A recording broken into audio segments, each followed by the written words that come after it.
चलिए आज से आप लोग का क्लास 10 स्टार्ट होता है, जिनमें से सबसे पहले आपको पढ़ाएंगे, सबसे पहले आपको बताया जाएगा कि सिलेबस क्या है हाई स्कूल का। सिलेबस हाई स्कूल का क्या क्या है, क्यों? क्योंकि कोई भी चीज लड़ने से पहले हमको पता होना चाहिए कि हमारे हथियार कौन कौन से हैं। तो उसी प्रकार से आते हैं यूपी बोर्ड है, हम लोग को क्या है, यूपी बोर्ड है, जिसमें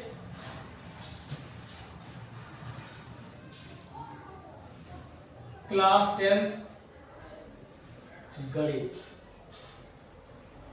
तो गणित के बारे में हम जानते हैं, गणित में आपके टोटल चैप्टर 14 है, जिसमें से 3 चैप्टर आपके कटे हुए हैं, लेकिन हम सारे पढ़ेंगे, चाहे वो सिलेबस के आउट हो या सिलेबस में इन हो, हम पढ़ेंगे एक तरह से सारे। तो चलिए पहला जो चैप्टर है लिखते चलना,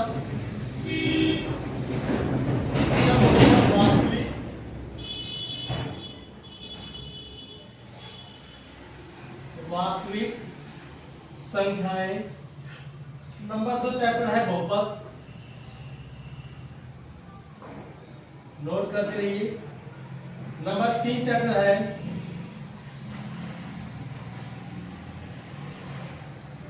दो चर वाले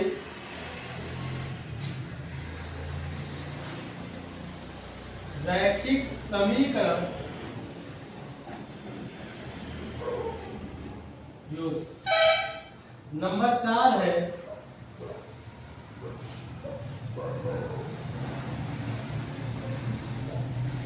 द्विघात समीकरण। नंबर 5 है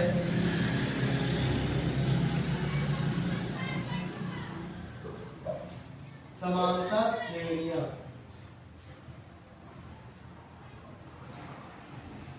नंबर 6 है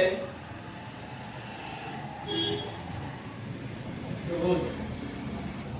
नंबर 7 है निर्देशांक ज्यामिति। 8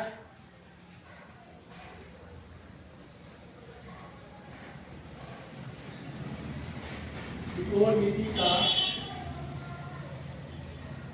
परिचय। 8वां है त्रिकोणमिति का परिचय। 9 है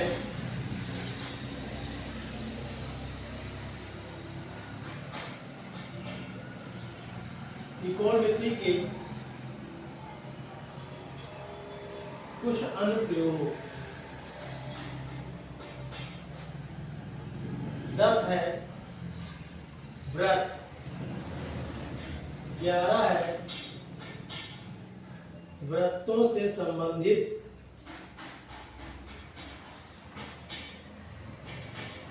क्षेत्रफल। वृत्तों से संबंधित क्षेत्रफल। 12 है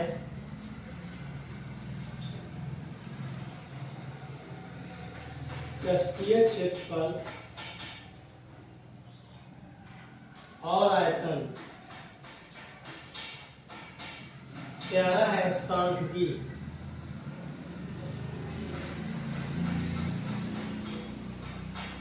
14 है प्रायिकता।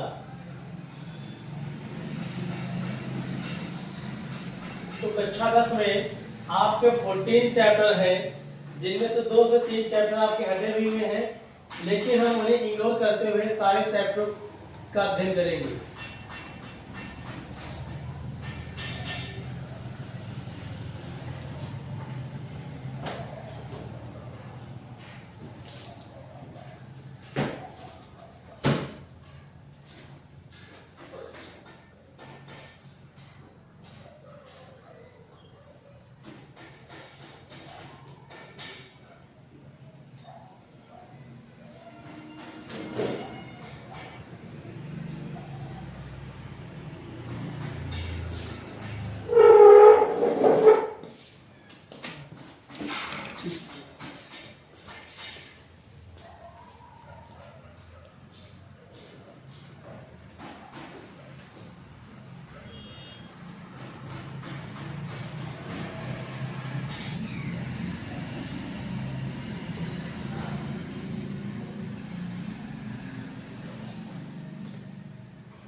नोट हो गए? चलिए, तो गणित में आपके 14 चैप्टर है। इन चैप्टरों का हम अध्ययन करेंगे एक एक करके। इसके बाद आते हैं विज्ञान। बात करेंगे हम साइंस। साइंस के 3 पार्ट है, फिजिक्स, केमिस्ट्री और बायो। सबसे पहले हम लोग देखते हैं केमिस्ट्री।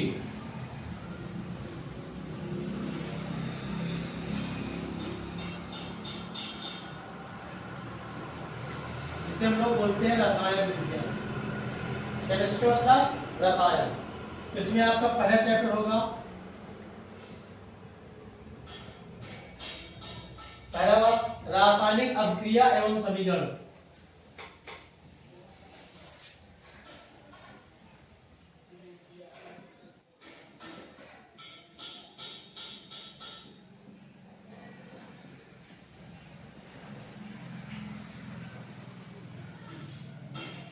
दूसरा चैप्टर होगा अम्ल, क्षार तथा लवण।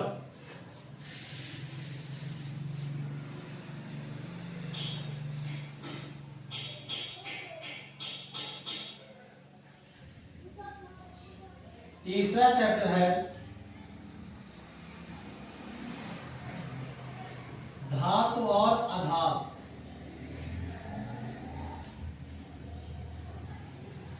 चौथा है कार्बन तथा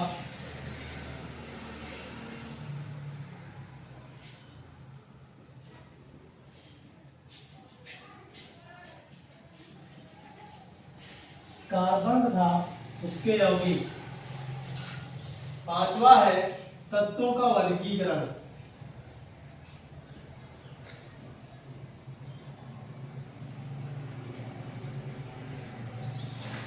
यहाँ पे आपका तत्वों का वर्गीकरण हटा हुआ है।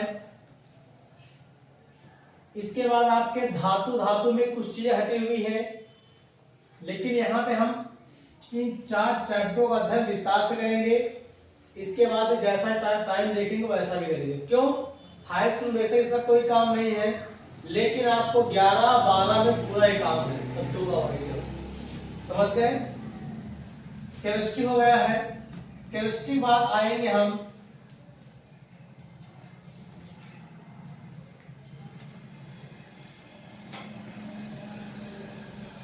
बताएं। आज है सबसे पहले जीव विज्ञान।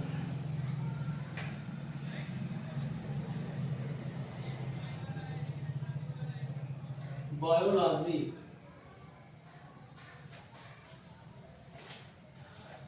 तो बायोलॉजी में सबसे पहला लेसन है पोषण। दूसरा लेसन है श्वसन। तीसरा है परिवहन। चौथा है उत्सर्जन। पांचवा है नियंत्रण एवं समन्वयन। छठा है जीव जन्म कैसे करते हैं। सातवां है आनुवंशिकता।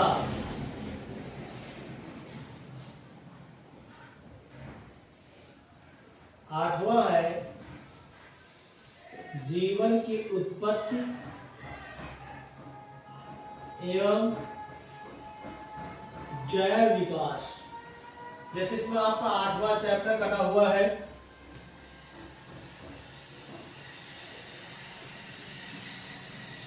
और बीच में भी कुछ चीजें हटी हुई है, लेकिन हमारा प्रयास रहेगा कि हम अब कुछ छोड़ेंगे नहीं, पूरा पढ़ेंगे।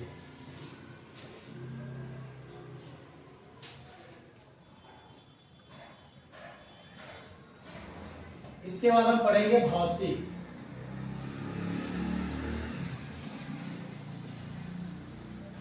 एडिशन हो जाएगा। भौतिक विज्ञान, इसे हम बोलते हैं फिजिक्स। पहला चैप्टर है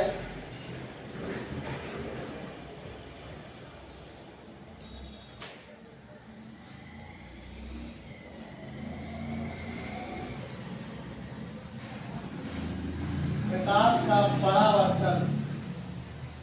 तो कुछ किताबों में परावर्तन और अपवर्तन अलग अलग है, कुछ किताबों में परावर्तन अपवर्तन एक ही चैप्टर में है।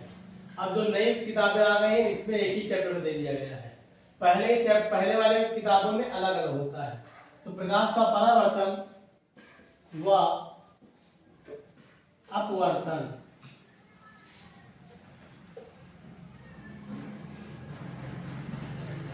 दूसरा है लेंस, तीसरा है मानव नेत्र एवं रंग बिरंगा संसार,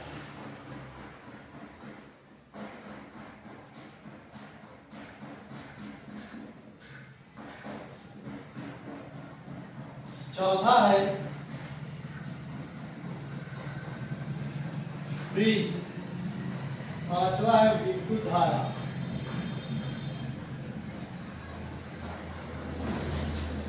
छठा है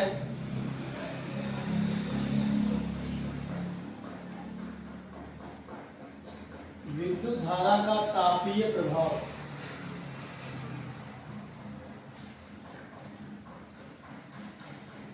सातवां है विद्युत धारा का चुंबकीय प्रभाव,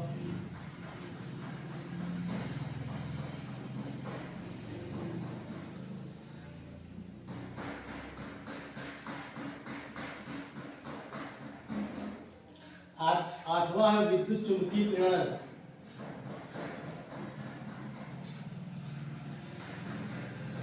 आपके लिए हट चुका है। नौवां है ऊर्जा का स्रोत,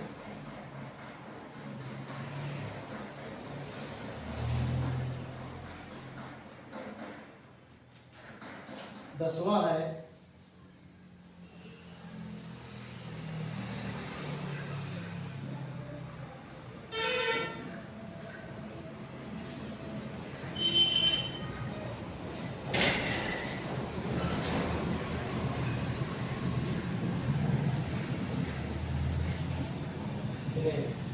इनमें से आपके कई चैप्टर भी कटे हुए हैं, उसमें कुछ चैप्टरों के पार्ट भी कटे हुए हैं।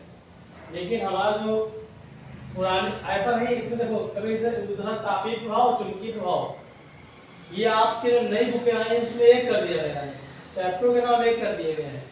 छोटी किताब पहले पुरानी किताबों में ये सब अलग अलग दिए हो, तो इससे कभी मत सोचना कि आपके स्कूल में मान लो या आपके 10 नहीं 7 हो या 6 हो, तो इसका मतलब ये नहीं है कि आपकी ये गलत है।